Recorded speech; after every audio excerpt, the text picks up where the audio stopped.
ओम नमो भगवते वासुदेवाय नमः। जट भरत और सौवीर नरेश का संवाद। श्री प्राशर जी बोले, उनके ये परमार्थ में वचन सुनकर राजा ने विनयावनत होकर उन विप्रवर से कहा। राजा बोले, भगवान, आपने जो परमार्थ में वचन कहे हैं उन्हें सुनकर मेरी मनोवृत्तियां भ्रांत सी हो गई हैं। हे विप्र, आपने संपूर्ण जीवों में व्याप्त जिस असंग विज्ञान का दिग्दर्शन कराया है, ये प्रकृति से परे ब्रह्म ही है।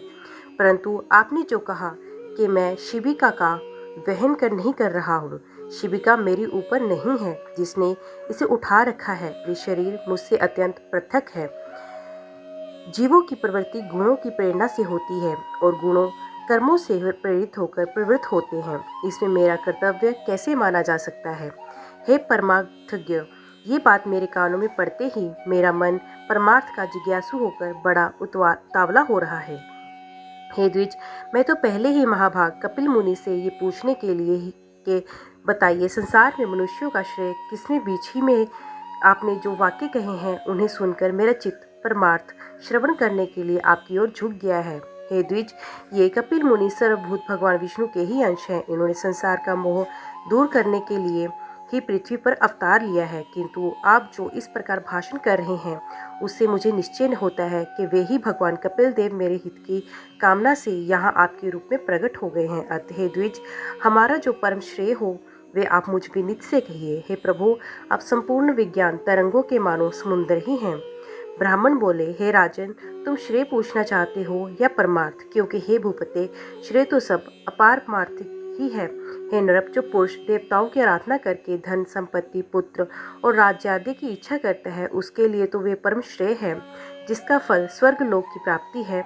ये यज्ञात्मक कर्म ही भी श्रेय है, किंतु प्रधान श्रेय तो उसके फल की इच्छा न करने में ही है। अतः हे राजन, योग युक्त पुरुषों को प्रकृति आदि से अतीत उस आत्मा का ही ध्यान करना चाहिए, क्योंकि उस परमात्मा का संयोग रूप श्रेय ही वास्तविक श्रेय है।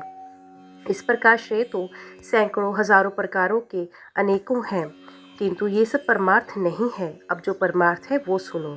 यदि धन ही परमार्थ है तो धर्म के लिए उसका त्याग क्यों किया जाता है तथा इच्छित भोगों की प्राप्ति के लिए उसका व्यय क्यों किया जाता है? हे नरेश्वर, यदि पुत्र को परमार्थ कहा जाए तो वे जो अन्य का परमार्थ भूत है तथा उसका पिता भी दूसरे का पुत्र होने के कारण उसका परमार्थ होगा। अतः इस चराचर जगत में पिता का कार्य रूप पुत्र भी परमार्थ नहीं है, क्योंकि फिर तो सभी कारणों के कार्य परमार्थ हो जाएंगे। यदि संसार में राज्य आदि की प्राप्ति को परमार्थ कहा जाए तो ये कभी रहते हैं तो कभी नहीं रहते। अतः परमार्थ भी आग मापाई हो जाएगा। यदि ऋक रजु यजु और साम रूप वेद से संपन्न होने वाले यज्ञ क्रम को परमार्थ मानते हो तो उसके विषय में मेरा ऐसा विचार है। हे नृप, जो वस्तु कांड रूपा मृत्तिका को कारक होती है वे कारण की अनुगामिनी होने से मृत्तिका रूप ही मानी जाती है। अतः जो क्रिया स्मृति घृत और कुशा आदि नाशवान द्रव्यों से संपन्न होती है वे भी नाशवान ही होगी, किंतु परमार्थ को तो प्राज्ञ पुरुष अविनाशी बतलाते हैं और नाशवान द्रव्यों से निष्पन्न होने के कारण क्रम नाशवान ही है, इसमें संदेह नहीं। यदि फ्लाशा से रहित निष्काम क्रम को परमार्थ मानते हो तो वे तो मुक्ति रूप फल का साधना होने से साधन ही है, परमार्थ नहीं। यदि देहादि से आत्मा का पार्थक्य विचार कर उसके ध्यान करने के परमार्थ कहा जाए तो वे तो अनारमा से आत्मा का भेद कराने वाला और परमात्मा में भेद है ही नहीं। यदि परमात्मा और जीवात्मा के संयोग का परमार्थ कहें तो ऐसा कहना सर्वथा मिथ्या है, क्योंकि अन्य द्रव्य से अन्य द्रव्य की एकता कभी नहीं हो सकती। अतः राजन, निस्संदेह ये सब श्रेय ही है, परमार्थ नहीं। अब जो परमार्थ है वे संक्षेप से सुनाता हूँ, श्रवण करो। आत्मा एक व्यापक सम शुद्ध निर्गुण और प्रकृति से परे है। वे जन्म बुद्धि आदि से रह सर्वव्यापी अव्यय है। हे राजन, वे परम ज्ञान में है, असत नाम और जाति आदि से उस सर्वव्यापक का संयोग ना कभी हुआ है और ना कभी होगा। वे अपने और अन्य प्राणियों के शरीर में विद्यमान रहते हुए भी एक ही है। इस प्रकार का जो विशेष ज्ञान है वही परमार्थ है। द्वैत भावना वाले पुरुष तो अप्रमादर्शी हैं। जिस प्रकार अभिन्न भाव से व्याप्त एक ही वायु के बांसुरी के छिद्रों के भेद से षड्ज आदि भेद होते हैं, उसी प्रकार एक ही परमात्मा के अनेक भेद प्रतीत होते हैं। एक रूप आत्मा के जो नाना भेद हैं वे भ्रम देहादि की कर्म वृत्ति के कारण ही हुए हैं। देवादि शरीरों के वेद का निराकरण हो जाने पर वे नहीं रहता, उसकी स्थिति तो अविद्या के आवरण तक ही है। श्री पराशर जी बोले, हे मैत्रेय, ऐसा कहने पर राजा को मौन होकर मन ही मन सोच विचार करते देख वे विप्रवर ये अद्वैत संबंधिनी कथा सुनाने लगे। ब्राह्मण बोले, हे राजा, शार्दूल पूर्व काल में महर्षि ऋभु ने महात्मा निधाग को उपदेश करते हुए जो कहा, ये सुनो। हे भूपते, परमेष्ठी श्री ब्रह्मा जी का ऋभु नामक एक पुत्र था। वे स्वभाव से ही परमार्थ तत्व को जानने वाला था। पूर्व काल में महर्षि पुलसत्य का पुत्र निधाग उन ऋभु का शिष्य था। उसे उन्होंने अति प्रसन्न होकर संपूर्ण तत्व ज्ञान का उपदेश दिया था। हे नरेश्वर, ऋभु ने देखा कि संपूर्ण शास्त्रों का ज्ञान होते हुए भी निधाग के अद्वैत में निष्ठा नहीं है। उस समय देवकी नदी के तीर पर पुलसत्य जी को बसाया संपन्न नगर था। हे पार्थिवोत्तम, ऋभु का शिष्य योगवेत्ता निधाग रहता था। महर्षि ऋभु अपने दिव्य निधाग को देखने के लिए 1 सहस्त्र दिव्य वर्ष बीतने पर उस नगर में गए। जिस समय निधाग बलवैश्यदेव के अनंतर अपने द्वार पर प्रतीक्षा कर रहा था, वे उसके दृष्टिगोचर हुए और उन्हें द्वार पर पहुंचकर अर्घ्य ध्यान पूर्वक अपने घर में ले गया। उस द्विश्रेष्ठ ने उनके हाथ पैर धुलाए और फिर आसन पर बिठाकर आदर पूर्वक कहा, भोजन कीजिए। निधाग ने कहा, हे द्विश्रेष्ठ, मेरे घर में सत्तू, जौकी, लपसी, कंदमूल, फल आदि तथा पुए बने हैं। आपके इनमें से जो कुछ रुचि है वही भोजन कीजिए। ऋभु बोले, हे द्विज, ये तो सभी कुत्सिन अन्न है। मुझे तो तुम हलवा, खीर तथा मट्ठा और खांड से बने स्वादिष्ट भोजन कराओ। तब निधाग ने अपनी स्त्री से कहा, हे गृह देवी, हमारे घर में जो अच्छी से अच्छी वस्तु हो उसी से इनके लिए अति स्वादिष्ट भोजन बनाओ। ब्राह्मण जड़भट्ट ने कहा। उसके ऐसा कहने पर उसकी पत्नी ने अपने पति की आज्ञा से उन विप्रवर के लिए अति स्वादिष्ट अन्न तैयार किया। हे राजन, ऋभु ने भोजन कर चुकने पर निधाग के अति विनीत होकर उन महामुनि से कहा। निधाग बोले, हे द्विज, कहिए, भोजन करके आपका चित्त स्वस्थ हुआ? आप पूर्णतः तृप्त और संतुष्ट हो गए ना? हे विप्र, कहिए, आप कहाँ रहने वाले हैं, कहाँ जाने की तैयारी में हैं और कहाँ से पधारे हैं? ऋभु बोले, हे ब्राह्मण, जिसको क्षुधा लगती है उसी की तृप्ति भी हुआ करती है। मुझको तो कभी क्षुधा ही नहीं, फिर तृप्ति के विषय में तुम क्या पूछते हो? जठराग्नि के द्वारा पार्थिव धातु के क्षीण हो जाने से मनुष्य को क्षुधा की प्रतीति होती है और जल के क्षीण होने से तृषा की अनुभव होता है। हे द्विज, ये क्षुधा और तृषा तो देह के ही धर्म है, मेरे नहीं। अतः स्वस्थता और तुष्टि भी मन में ही होती है। अतः ये मन ही के धर्म है, पुरुष आत्मा से इनका कोई संबंध नहीं। इसलिए हे द्विज, ये जिसके धर्म है उसी से इनके विषय में पूछो। और तुमने जो पूछा कि आप कहाँ रहने वाले हैं, कहाँ जा रहे हैं तथा कहाँ से आए हैं, सो इन तीनों के विषय में मेरा मत सुनो।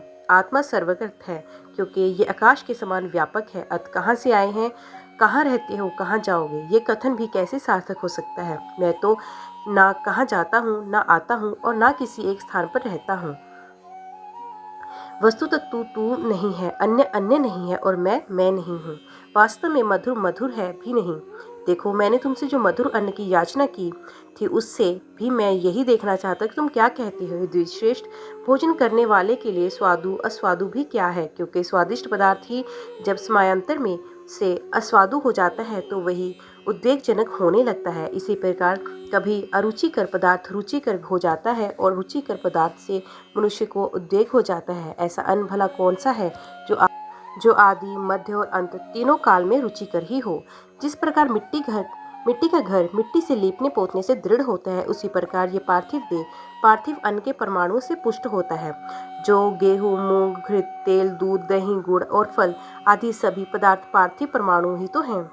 अतः ऐसे जानकर तुम्हें इस स्वादु अस्वादु का विचार करने वाले चित्त को समदर्शी बनाना चाहिए, क्योंकि मोक्ष का एकमात्र उपाय समता ही है।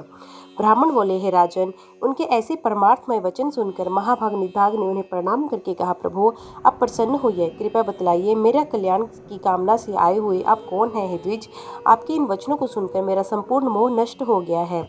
ऋभु बोले, हे द्विज, मैं तेरा गुरु ऋभु हूँ। तुझको सदसद्विवेकनी बुद्धि प्रदान करने के लिए मैं यहाँ आया था। अब मैं जाता हूँ।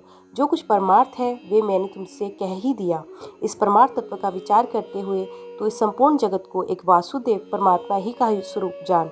इसमें भेदभाव बिल्कुल नहीं है। ब्राह्मण बोले, तदंतर निधाग ने बहुत अच्छा कह उन्हें प्रणाम किया और फिर उसमें परम भक्ति पूर्वक पूजित हो ऋभु स्वेच्छानुसार चले गए। ब्राह्मण बोले, हे नरेश्वर, तदंतर सहस्त्र वर्ष व्यतीत होने पर महर्षि ऋभु निधाग को ज्ञानोपदेश करने के लिए फिर उसी नगर को गए। वहां पहुंचने पर उन्होंने देखा कि वहां का राजा बहुत सी सेना आदि के साथ बड़ी धूमधाम से नगर में प्रवेश कर रहा है और वन से कुशा तथा समृद्धि लेकर आया हुआ महाभाग निधाग जनसमूह से हटकर भूखा प्यासा दूर खड़ा है। निधाग को देखकर ऋभु उसके निकट गए और उसका अभिवादन करते बोले, हे द्विज, यहाँ एकांत में आप कैसे खड़े हैं? निधाग बोले, विप्रवर, आज इस अति रमणीक नगर में राजा जाना चाहता है, सो मार्ग में बड़ी भीड़ हो रही है, इसलिए मैं यहाँ खड़ा हूँ। ऋभु बोले, हे द्विश्रेष्ठ, मालूम होता है आप यहाँ की सब बातें जानते हैं, अत कहिए इनमें राजा कौन है और अन्य पुरुष कौन है? निधाग बोले, ये जो पर्वत के समान ऊंची मत गजराज पर चढ़ा हुआ है वही राजा है तथा दूसरे लोग परिजन हैं। ऋभु बोले, आपने राजा और गज दोनों एक साथ ही दिखाए, किंतु इन दोनों के पृथक पृथक विशेष चिन्ह अथवा लक्षण नहीं बतलाए। अतः महाभाग, इन दोनों में क्या क्या विशेषताएं हैं ये बतलाइए। मैं ये जानना चाहता हूँ कि इनमें कौन राजा है और कौन गज है। निधाग बोले, है इनमें जो नीचे है वे गज है, उसके ऊपर राजा है। हे द्विज, इन दोनों का ब्रह्म भाग संबंध है, इन बात को कौन नहीं जानता है? ऋभु बोले, हे ब्राह्मण, मुझे इस प्रकार समझाइए जिससे मैं ये जान सकूं कि नीचे शब्द का वाच्य क्या है और ऊपर किसे कहते हैं। ब्राह्मण ने कहा, ऋभु के ऐसा कहने पर निधाग ने अकस्मात उनके ऊपर चढ़कर कहा, सुनिए, आपने जो पूछा वही बतलाता हूँ। इस समय राजा की भ्रांति मैं तो ऊपर हूँ और गज की भ्रांति आप नीचे हैं। हे ब्राह्मण, आपको समझाने के लिए मैंने ये दृष्टांत दिखलाया है। ऋभु बोले, हे द्विश्रेष्ठ, यदि आप राजा के समान हैं और मैं गज के समान हूँ तो ये बताइए कि आप कौन हैं और मैं कौन हूँ। ब्राह्मण ने कहा, ऋभु के ऐसा कहने पर निधाग ने तुरंत ही उनके दोनों चरण पकड़ लिए और कहा, निश्चय ही आप आचार्य चरण महर्षि ऋभु हैं। हमारे आचार्य जी के समान अद्वैत संस्कार युक्त चित्त किसी और का नहीं। अतः मेरा विचार है कि आप हमारे गुरु जी ही आकर उपस्थित हुए हैं। ऋभु बोले, हे निधाग, पहले तुमने सेवा करके मेरा बहुत आदर किया था, अतः तुम्हारे स्नेहवश में मैं ऋभु नामक तुम्हारा गुरु ही तुमको उपदेश देने के लिए आया हूँ। हे महामते, समस्त पदार्थों में अद्वैत आत्म बुद्धि रखना यही परमात्मा का सार है, जो मैंने तुमसे संक्षेप में कहा उपदेश कर दिया है। ब्राह्मण बोले, निधाग से ऐसा कह परम विद्वान गुरुवर भगवान ऋभु चले गए और उनके उपदेश से निधाग भी अद्वैत चिंतन में तत्पर हो गए और समस्त प्राणियों को अपने में से अभिन्न देखने लगा। हे धर्मज्ञ, हे पृथ्वीपते, जिस प्रकार उस ब्राह्मण प्रायण ब्राह्मण ने परम मोक्ष पद प्राप्त किया, उसी प्रकार तू भी आत्मा, शत्रु और मित्रादि के समान भाव रखकर अपने को सर्वगत समझाता हुआ मुक्ति लाभ कर। जिस प्रकार एक ही आकाश श्वेत नील आदि भेदों वाला दिखाई देता है, उसी प्रकार भ्रांति दृष्टि को एक ही आत्मा पृथक पृथक दिखता है। इसी संसार में जो कुछ है वे सब एक ही आत्मा है और अविनाशी है, उससे अतिरिक्त और कुछ भी नहीं है। मैं, तू और ये सब आत्मस्वरूप ही हैं। अत भेद ज्ञान रूप मोह को छोड़। श्री प्राशर जी बोले, उनके ऐसा कहने पर सौवीरराज ने परमार्थ दृष्टि का आश्रय लेकर भेद बुद्धि को छोड़ दिया और जातिस्तार ब्राह्मण श्रेष्ठ भी बहुत युक्त होने से उसी जन्म में मुक्त हो गए। इस प्रकार महाराज भरत के इतिहास के इस सारभूत वृतांत को जो पुरुष भक्तिपूर्वक कहता है और सुनता है, उसकी बुद्धि निर्मल हो जाती है, उसी कभी आत्मविस्मृति नहीं होती और वे जन्म जन्मांतर से में मुक्ति की योग्यता प्राप्त कर लेता है। ओम नमो भगवते वासुदेवाय नमः। तो दोस्तों, आज की वीडियो में बस इतना ही। उम्मीद करती हूँ वीडियो आपको पसंद आई होगी। वीडियो पसंद आई हो तो वीडियो को लाइक और चैनल को सब्सक्राइब जरूर कीजिएगा। तो मिलते हैं अगले अध्याय के साथ। तब तक के लिए देखते व सुनते रहिए। जय मां कंजक, जय माता दी।